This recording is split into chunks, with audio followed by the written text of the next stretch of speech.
During the State of the Union, Donald Trump introduced a guy named Matthew Charles. He was one of the first people released under the First Step Act, and he has an amazing story. He was arrested for selling crack cocaine, and he spent 21 years in prison on a 35-year prison sentence. He was released in 2016. He walks out of prison with nothing, but he changes his life. And he had never had any infractions, any write-ups at all in prison. He was a model citizen.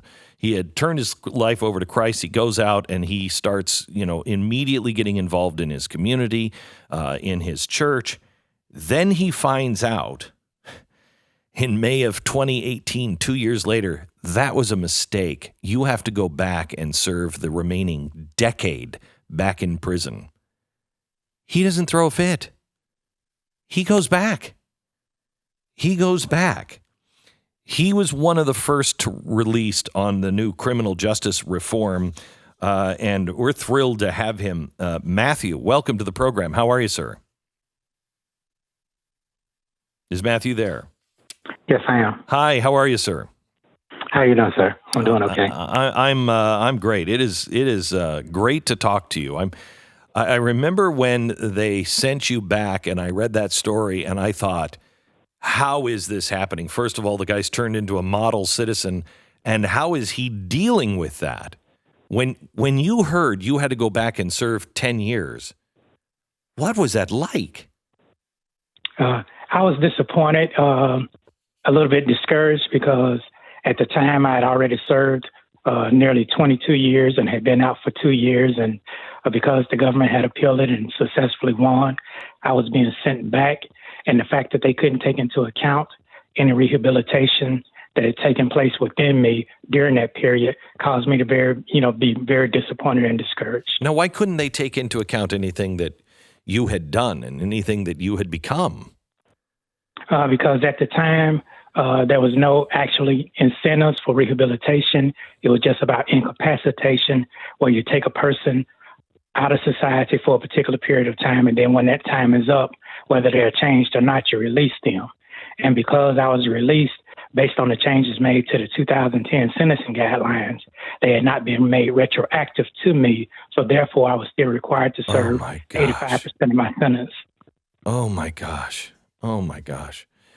So, Matthew, you got back into prison, and how long were you in prison before this prison justice reform happened? It took 7 months. I went back May 14th and was released January 3rd.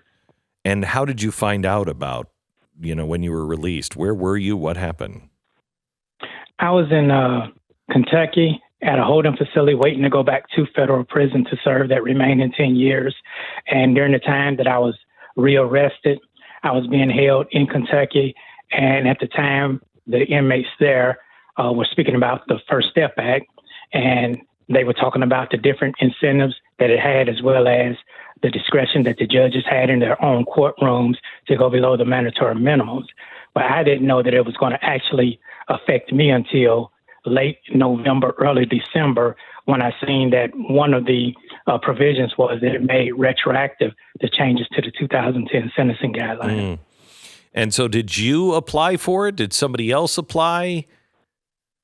The Public Defender's Office in Nashville, Tennessee, Mr. Michael Holly and Ms. Mariah Wooten, because they were already appealing my reincarceration, they had already had petitions before the court.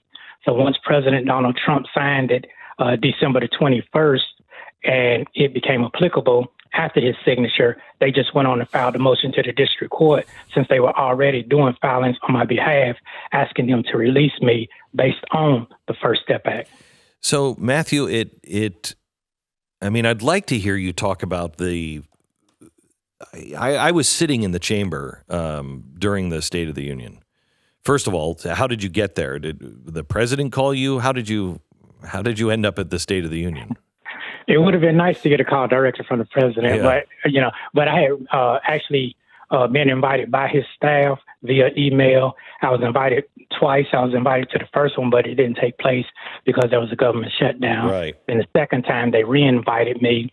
And once I went there, I was able to go to the White House and meet him prior to going over to the State of the Union at the Congress.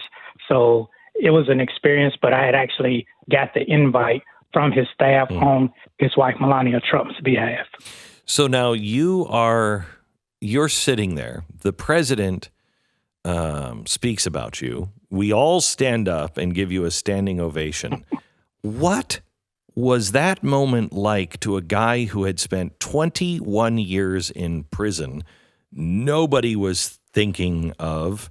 You're released, then you're pulled back, and the system is just grinding you down.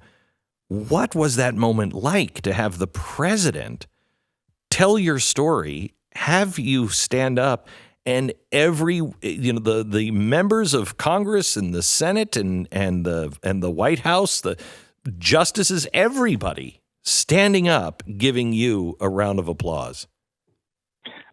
It was a moment that would never be forgotten by me. It was like I was in awe.